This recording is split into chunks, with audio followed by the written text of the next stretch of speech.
Bonjour à tous, j'espère que vous allez bien. On se retrouve aujourd'hui dans un format un petit peu particulier où on va parler un peu de sujets d'actualité.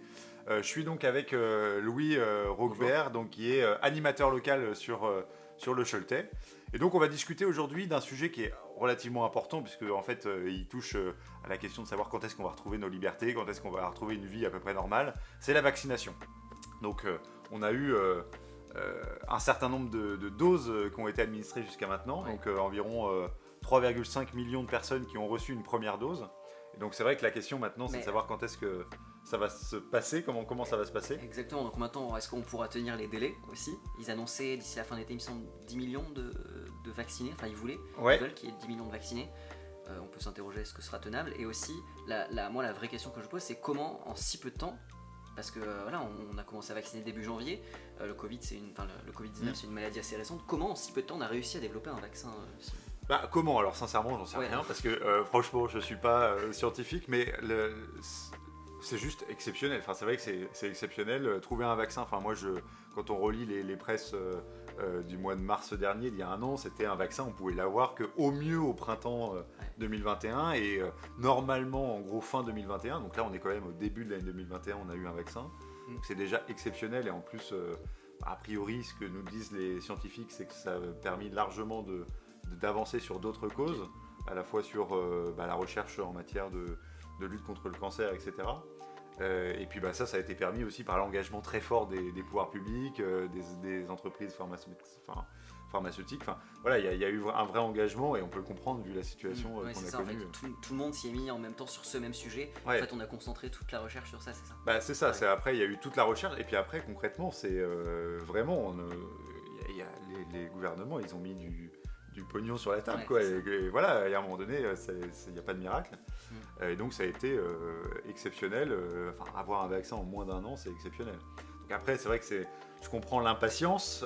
Après, bon, il faut aussi se rappeler que concrètement, il y a eu deux phases, hein.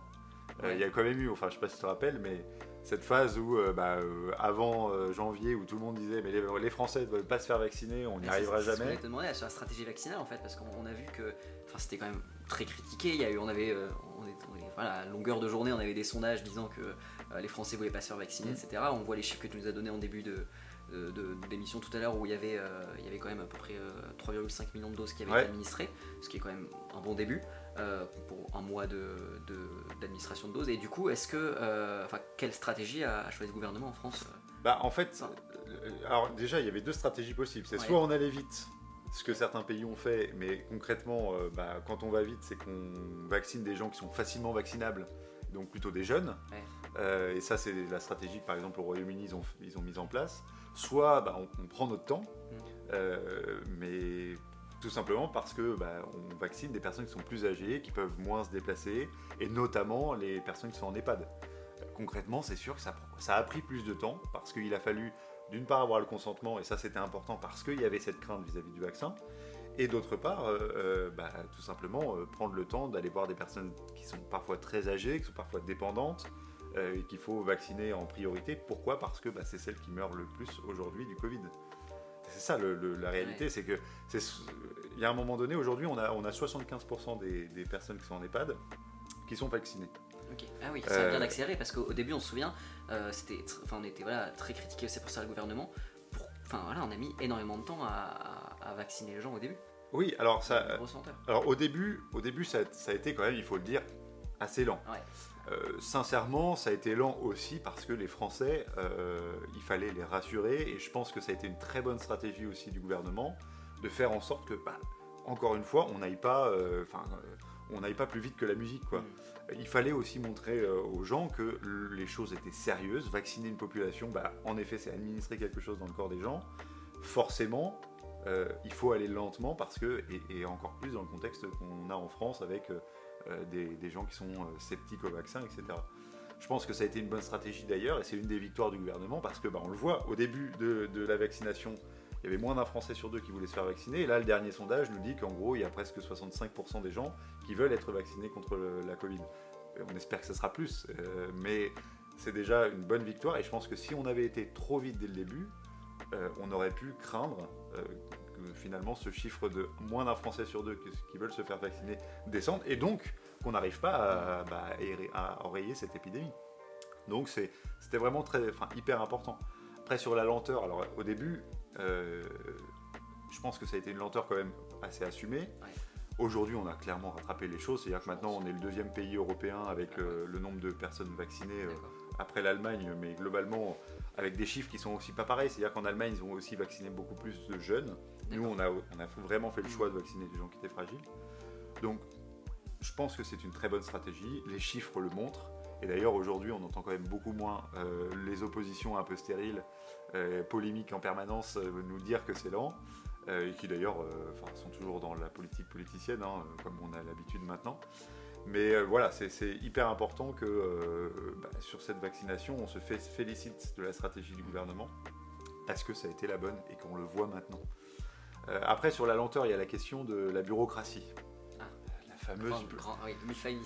La fameuse bureaucratie. Alors moi, je suis sincèrement pas persuadé qu'il y a une bureaucratie lourde en France qui pèserait sur... Non, à un moment donné, oui, il y a sûrement des lourdeurs à certains moments. À un moment donné, la réalité, il faut le dire aux gens aussi, c'est qu'on est face à des vaccins, en tout cas les deux premiers, qu'il fallait conserver à des températures extrêmes.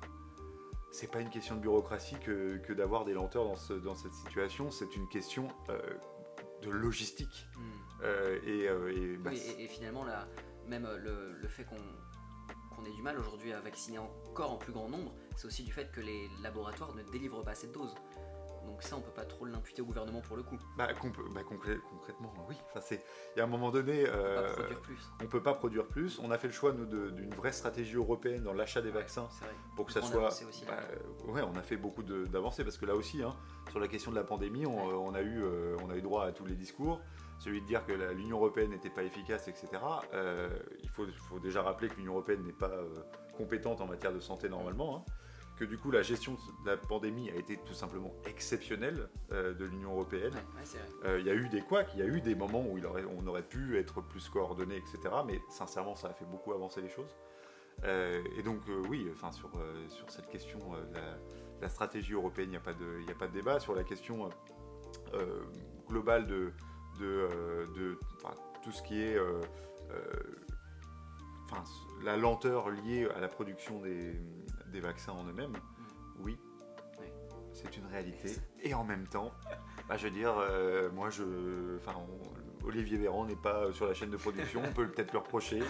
Il n'est pas sur la chaîne de production de Pfizer, oui, mais il y a un moment donné, on attend les doses. Alors par contre, là où il faut être vigilant, et je pense qu'encore une fois le gouvernement a été assez vigilant et l'Union européenne aussi, c'est qu'on a eu des contrats, il y a eu des engagements de livraison de doses. Oui. Et là, par contre, si elles ne sont pas respectées, on peut comprendre qu'il y ait des problèmes logistiques. Ouais.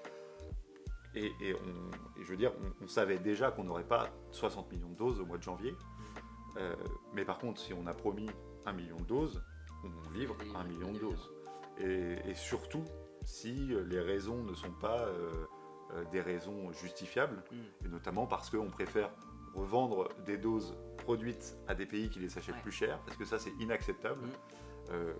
On avait eu le même problème en début de pandémie, quand des avions sur l'aéroport réquisitionnaient les masques et compagnie qui étaient destinés à notre pays. Clairement, l'Union européenne, encore une fois, a été très forte. Et c'est là où le fait de parler d'une seule et même voix en matière de stratégie vaccinale a été la bonne stratégie, parce que on a été plus fort, on a payé moins cher nos vaccins. Et maintenant, on est en capacité donc de négocier avec les laboratoires et avec cette force que représentent quand même les 27 pays de l'Union européenne, de leur imposer de respecter nos contrats. C'est la moindre des choses. Donc sur tout ça, voilà, il y a eu vraiment des grosses avancées. Le vaccin a été une grosse avancée en elle-même. Le vaccin en lui-même a été une avancée importante. Le fait qu'on vaccine plus les personnes qui sont susceptibles à risque, fragiles. Le fait qu'on réussisse à diminuer le nombre de personnes qui sont un peu sceptiques par rapport au vaccin, ça aussi c'est une vraie victoire.